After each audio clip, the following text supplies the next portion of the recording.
Assalamualaikum warahmatullahi wabarakatuh. Baik, sebelum kita melakukan pembelajaran, alangkah baiknya kita berdoa terlebih dahulu agar apa yang kita pelajari pada hari ini bisa bermanfaat buat kita semua di hari esok dan seterusnya. Berdoa dimulai.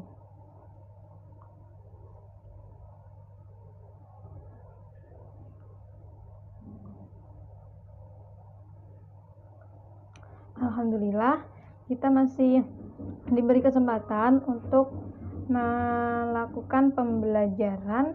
Baik, pada hari ini kita akan belajar tentang fungsi komposisi. Jadi dalam pembelajaran fungsi komposisi hari ini itu ada beberapa bagian yang akan kita pelajari. Yang pertama yaitu mengenai pengertian dari fungsi komposisi itu sendiri. Kemudian yang kedua ada rumus fungsi komposisi. Kemudian yang ketiga dilanjutkan dengan sifat-sifat fungsi komposisi, dan yang keempat yaitu contoh soal tentang fungsi komposisi agar teman-teman lebih memahami bagaimanakah fungsi komposisi itu dan seperti apa dan operasinya seperti apa. Itu nanti kita akan memberi contoh soal di situ. Nah, untuk mempersingkat waktu, langsung saja kita ke pengertian tentang fungsi komposisi. Jadi, seperti yang sudah ada di PPT di atas, fungsi komposisi merupakan suatu penggabungan dari operasi pada dua jenis fungsi. Ada fungsi fx dan fungsi gx, sampai bisa menghasilkan sebuah fungsi baru. Jadi, fungsi komposisi di sini yaitu memetakan dua buah fungsi, kemudian digabungkan, dan nanti dari penggabungan dua fungsi ini menghasilkan sebuah fungsi baru. Nah, singkatnya seperti itu. Jadi penggabungan antara dua fungsi dan nanti akan menghasilkan sebuah fungsi baru. Nah, notasi atau fungsi komposisi ini dinotasikan dengan O kecil atau biasanya disebut dengan bundaran. Kita bacanya biasanya bundaran, cuma bisa juga dibaca dengan komposisi. Kemudian kita lanjut slide selanjutnya, yaitu di sini ada ilustrasi dari fungsi komposisi. Jadi kita memiliki himpunan A, B, C. Jadi dari himpunan A ke B itu dipetakan menjadi sebuah fungsi fx atau fx atau fy, terserah di situ. Nah, kemudian dari B ke C itu menjadi sebuah fungsi gx atau gy, seperti itu. Nah, dari fungsi A ke fungsi C itu merupakan sebuah fungsi komposisi. Nah, karena di sini sebuah fx masuk ke fungsi gx, maka disebut dengan fungsi komposisi G bundaran F. Seperti itu. Nah, dari ilustrasi ini mudah-mudahan bisa dipahami. Jadi, fungsi komposisi itu menggabungkan dua buah fungsi dan menghasilkan sebuah fungsi baru. Nah, kemudian kita lanjut lagi setelah ada ilustrasi. Di sini kita akan belajar tentang rumus-rumus fungsi komposisi. Nah, sebenarnya ada 3 rumus. Nah, di sini saya jelaskan satu-satu. Jadi, fungsi yang pertama yaitu fungsi komposisi F bundaran G. Jadi, maksud dari F bundaran G di sini, fungsi gx ini kita masukkan ke fungsi fx-nya. Kemudian, untuk yang kedua yaitu G bundaran fx. Nah, yaitu kita memasukkan fungsi fx ke dalam fungsi gx. Nah, fungsi komposisi ini tidak hanya menggabungkan dua fungsi, bisa juga menggabungkan 3 fungsi. Seperti yang pada rumus fungsi ketiga, yaitu di mana ada fungsi hx. Jadi, h bundaran g bundaran f terhadap x. Jadi, kita memasukkan dulu fungsi fx ke dalam fungsi gx, kemudian hasil dari G bundaran F itu kita masukkan ke dalam bundaran H bundaran G fx itu, seperti itu. Baik, untuk lebih memahami rumus fungsi komposisi, kita lihat contoh soal berikut ini. Jadi saya diketahui fx-nya yaitu 3x plus 4 dan gx-nya 3x. Kemudian yang ditanya apa? Berapa nilai dari f bundaran g terhadap 2? Seperti itu ya. Nah, maka jawabannya yaitu karena yang ditanya f bundaran g, maka kita memasukkan fungsi gx ke dalam fungsi fx. Nah, fungsi fx yaitu 3x plus 4. Nah, kita masukkan fungsi gx ke dalam fungsi fx-nya. Fungsi gx-nya kan 3x, maka kita masukkan hasilnya 3 dikali 3x plus 4. Kemudian kita jumlahkan, jadi hasilnya adalah 9x plus 4. Yang ditanyakan f bundaran g terhadap 2, maka hasil dari f bundaran g x tadi kan 9x plus 4. Nah, x-nya kita ganti 2, karena ditanyakan terhadap 2. Maka 9 di x plus 4 itu menjadi 9 dikali 2 plus 4. 9 dikali 2 18 ditambah 4 sama dengan 22. Nah, sampai sini teman-teman bisa pahami ya. Sangat mudah kan fungsi komposisi? Nanti kita bisa belajar dari contoh-contoh soal berikutnya. Baik, selanjutnya kita akan belajar tentang sifat-sifat pada fungsi komposisi. Nah, di sini ada 3 sifat. Nah, yang pertama yaitu f bundaran gx tidak sama dengan g bundaran fx. Artinya apa? Dalam fungsi komposisi ini tidak berlaku sifat komutatif, tetapi berlaku sifat asosiatif. Yang mana kita lihat pada PPT yaitu f bundaran g bundaran h. Nah, itu yang pertama kita kerjakan g bundaran h-nya dulu, kemudian kita kerjakan dengan f fungsi fx-nya. Nah, kemudian untuk yang sama dengan f bundaran g bundaran h, tapi yang dikerjakan f bundaran g-nya dulu, kemudian digabungkan dengan fungsi hx-nya. Nah, itu hasilnya sama, maka itu merupakan sifat asosiatif. Jadi pada fungsi komposisi ini juga terdapat fungsi asosiatif, tapi tidak ada fungsi komutatifnya. Nah, selain itu ada juga identitas pada sifat-sifat fungsi komposisi. Jadi apabila ada f bundaran i itu identitas, fungsi ix, nah itu kan identitas i. Jadi apabila ada f bundaran i, maka hasilnya adalah sama dengan i bundaran f. Nah, hasilnya adalah fx itu sendiri. Seperti itu. Itu tentang sifat-sifat fungsi komposisi.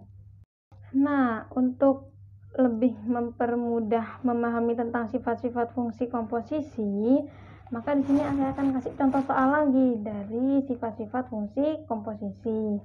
Nah, jika kita mempunyai fx yaitu 12x dikurangi 5, gx-nya adalah 2x dan hx adalah x plus 3. Kemudian tentukan f bundaran gx tidak sama dengan g bundaran fx.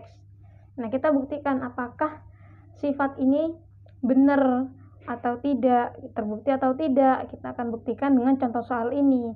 Nah, kemudian yang kedua, sifat asosiatif yang tadi saya jelaskan, f bundaran g bundaran h, di mana kita akan mengerjakan f bundaran g-nya dulu, kemudian kita gabungkan dengan fungsi hx-nya. Nah, itu apakah sama dengan f bundaran g bundaran h, di mana kita mengerjakan g bundaran h-nya dulu, kemudian kita gabungkan dengan fungsi fx-nya. Nah, itu kita akan buktikan pada contoh soal ini. Nah, untuk jawaban yang pertama itu bisa teman-teman lihat di PPT, kita akan bahas. Jadi kan yang pertama ditanyakan f bundaran gx tidak sama dengan g bundaran fx. Nah, kita punya f yaitu 12x negatif 5 dengan gx-nya 2x. Maka kita kerjakan dulu yang f bundaran g, di mana kita memasukkan fungsi gx ke dalam fungsi fx. Maka jadilah 12 dikali 2x negatif 5 atau dikurangi 5. Nah, kemudian yang g bundaran f, kita memasukkan fungsi fx ke dalam fungsi gx. Maka menjadi 2 dikali 12X dikurangi 5. Nah, kemudian kita jumlahkan. Dari 12 dikali 2X dikurangi 5 menghasilkan 24X dikurangi 5. Nah, kemudian untuk yang G bundaran F dari 2 dikali 12X dikurangi 5 menghasilkan 24X dikurangi 10. Dari sini jelas bahwasannya hasil kanan dan kiri F bundaran G dan G bundaran F itu tidak sama. Maka terbukti bahwasannya sifat ini benar adanya, di mana F bundaran G tidak sama dengan G bundaran F. Maka tidak berlaku sifat komutatif pada fungsi komposisi. Nah, kemudian untuk yang jawaban nomor 2 nih, langsung ya, kita akan buktikan tentang sifat asosiatif ini, di mana F bundaran G bundaran H, yang awal kita kerjakan F bundaran G-nya dulu, kemudian kita gabungkan dengan fungsi Hx, terus apakah sama dengan F bundaran G bundaran H, kita mengerjakan fungsi G bundaran H-nya dulu, kemudian kita gabungkan dengan fungsi Fx-nya ini. Nah, kita cari dulu F bundaran G berapa hasilnya. F bundaran G itu kita memasukkan fungsi Gx,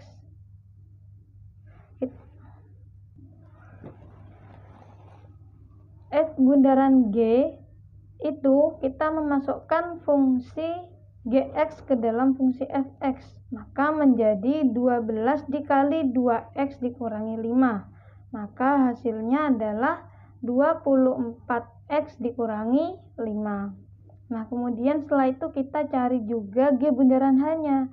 G bundaran H yaitu kita memasukkan fungsi Hx ke dalam fungsi Gx, maka menjadi 2 dikali X plus 3 atau X ditambah 3.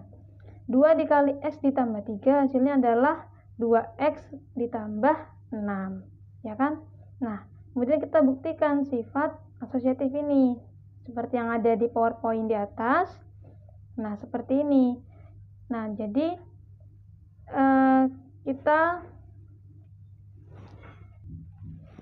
sekarang kita buktikan apakah sifat asosiatif ini benar atau tidak. Nah, seperti yang ada di PPT di atas, sudah kita masukkan ya. F bundaran G bundaran Hx itu adalah kan hasil dari F bundaran G yaitu 24x negatif 5.